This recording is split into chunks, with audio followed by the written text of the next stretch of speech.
Hi, my name is Cheryl, and I am a very late diagnosed autistic woman. Today I would like to talk about autism and unemployment. When you hear statistics like people with autism have one of the lowest unemployment rates among workers with disabilities, do you make assumptions about their level of autism, their intellectual limitations, or maybe physical limitations? What about when you hear that 85% of college graduates affected by autism are unemployed compared to the national unemployment rate of 4.5%? Does that picture change in your mind? I mean, article after article that I have read, and I did put the links in the description, state that autistic people, regardless of level, are unemployed. They are working part-time with an average income of $9 an hour, or they're working at a job at which they are overqualified. Why is this going on?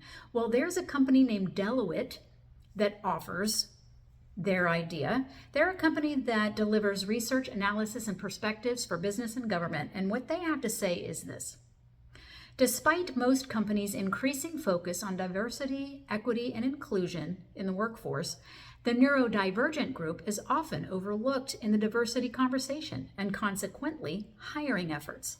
As a result, these individuals often experience higher rates of unemployment and underemployment compared to the general population. It's just nuts.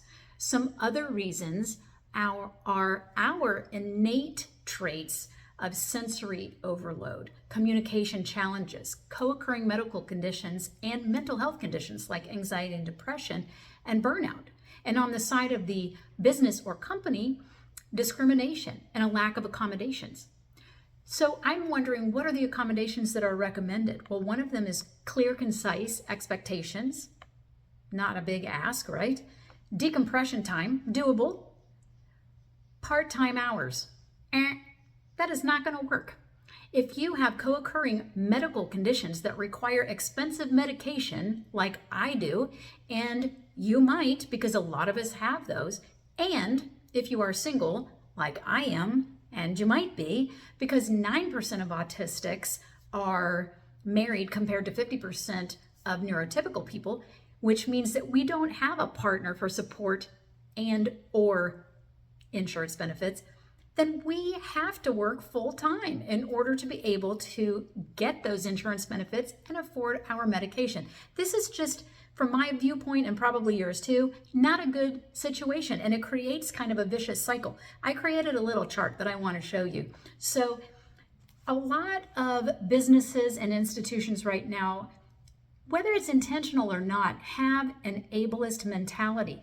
So what that leads to is a lot of autistic people avoiding applying for jobs.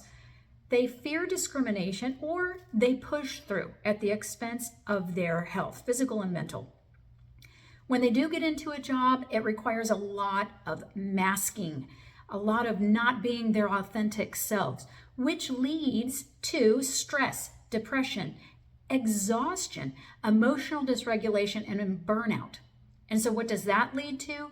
Coping mechanisms like substances, drinking, whatever. And a lot of people at this point have suicidal thoughts, and I've spoken about that before. They feel like it's a losing battle. And I'm sorry, I'm just going to admit I've been there, so I know. This is a big issue, and I don't even have an answer. So I'm asking you, what are your thoughts? What can we do about this?